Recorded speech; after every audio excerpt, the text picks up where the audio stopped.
Fala tu campeão, Pedrão na área, e hoje a coisa vai ficar séria aqui no canal. Vocês já se perguntaram quem ganharia numa luta entre dois dos personagens mais absurdamente poderosos dos games? Estou falando do Kratos, o fantasma de Esparta, que literalmente destruiu o Olimpo inteiro, contra o escolhido de Black Myth Wukong, um macaco imortal que desafiou o próprio céu. E essa não é uma comparação qualquer. Estamos falando de duas forças da natureza que redefiniram o conceito de absurdamente poderosos nos videogames. De um lado temos o cara que matou Zeus com as próprias mãos, do outro um ser que possui 72 transformações e pode criar um exército inteiro arrancando pelos do próprio corpo. Mas antes de vocês começarem a digitar nos comentários, mas o Kratos é mais forte, o macaco ganha fácil, vamos analisar isso direito. Porque quando você coloca dois personagens desse nível frente a frente, a coisa não é tão simples quanto parece. Vamos destrinchar cada um deles, entender seus feitos mais impressionantes e no final eu vou narrar exatamente como seria essa batalha épica. E já vou avisando, preparem-se para uma surpresa no final, porque o resultado pode não ser o que vocês estão esperando.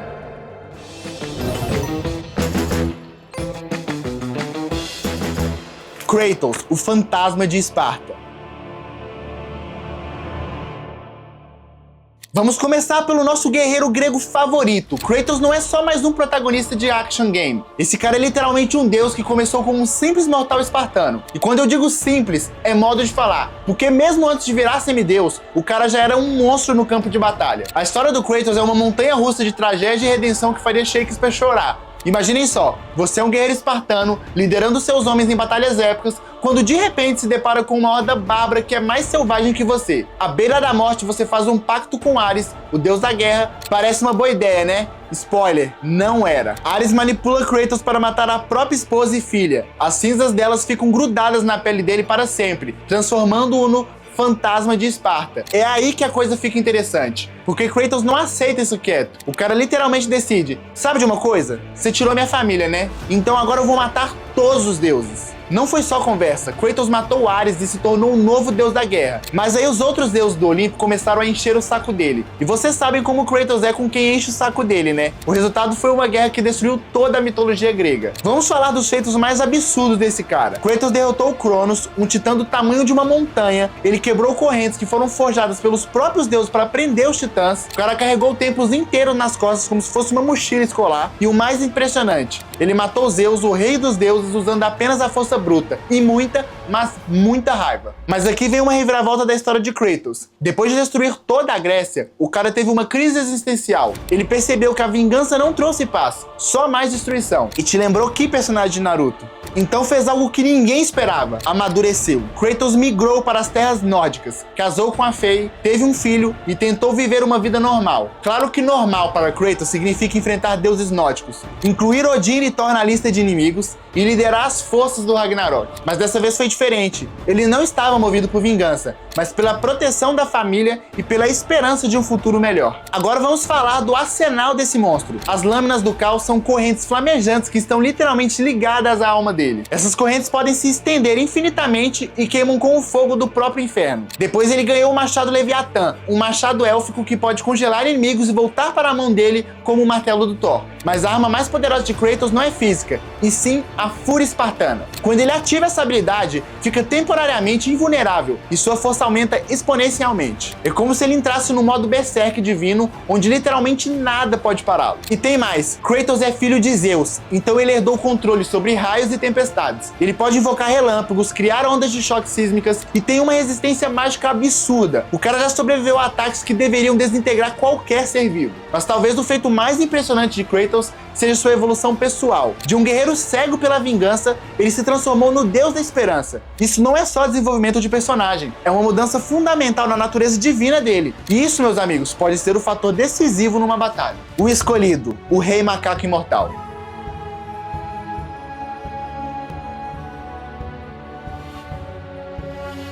Agora vamos falar do nosso macaco favorito. E quando eu digo favorito é porque esse cara é simplesmente uma das criaturas mais absurdamente poderosas de toda a mitologia mundial. O escolhido, de Black Myth Wukong, é baseado em Sun Wukong. E se vocês já acham que conhecem personagens poderosos, esperem até entender o que esse macaco é capaz de fazer. Primeiro vamos falar da origem dele. Enquanto Kratos nasceu de uma união entre Deus e mortal, o escolhido literalmente nasceu de uma pedra mágica no Monte Wago. Não foi concebido, não teve pais. Ele simplesmente surgiu da própria essência da terra e do céu. Já começou diferente, né? Mas aqui vem a parte que deixa qualquer analista de poder maluco. O escolhido possui não uma, não duas, mas 7 formas diferentes de imortalidade. Ele removeu seu nome do livro da morte, dominou técnicas taoístas de longevidade, comeu pêssegos da imortalidade, bebeu elixires divinos e por aí vai. O cara não é só imortal, ele é imortal de tantas formas diferentes que mesmo que você conseguisse quebrar uma, ainda teria outras 6 para lidar. E vamos falar das 72 transformações, porque isso não é brincadeira. Quando dizemos que ele pode se transformar em qualquer coisa, é literalmente qualquer coisa. Ele pode virar um inseto para espionagem, um dragão para combate aéreo, uma montanha para defesa, ou até mesmo objetos inanimados para confundir inimigos. Cada transformação mantém sua consciência e habilidades, mas ganha as características da nova forma. Mas talvez a habilidade mais quebrada seja a criação de clones. O escolhido pode arrancar um fio de cabelo do próprio corpo e transformá-lo numa cópia perfeita dele mesmo. E não estamos falando de uma ou 2 cópias. Na mitologia original, ele já criou milhares de clones simultaneamente. Imagina enfrentar não um, mas um exército inteiro de Sun Wukongs. E vocês devem estar pensando na habilidade do Naruto, que ele transforma em clones também. Só que a diferença é essa. Os clones do Naruto basicamente sofrem um hit e eles já desaparecem. O Rui Jingu Bang. O Rui Jingu Bang, o bastão dele, é uma arma que desafia a física. Essa coisa pode crescer até o tamanho de pilares que sustentam o céu, ou encolher até virar um palito de dente que ele guarda atrás da orelha. Na mitologia, o bastão pesa mais de 8 toneladas, mas ele o manuseia como se fosse uma varinha. E quando ele bate com força total, pode literalmente partir montanhas ao meio. Agora vamos falar dos feitos mais absurdos desse macaco. Ele invadiu o reino dos mortos e apagou seu nome do livro da morte. Não satisfeito, apagou o nome de todos os macacos também. O cara literalmente hackeou o sistema da morte. Depois disso, invadiu o Palácio Celestial, comeu todos os pêssegos da imortalidade, bebeu todo o elixir da vida eterna e ainda por cima destruiu o laboratório alquímico do Lao Tzu. Quando os deuses finalmente conseguiram capturá-lo, tentaram executá-los de todas as formas possíveis. Guilhotina, fogo, raios, venenos divinos, nada funcionou. Então jogaram ele numa fornalha alquímica por 49 dias. O resultado? Ele saiu de lá ainda mais forte e com olhos dourados, que podem ver através de qualquer ilusão ou disfarce.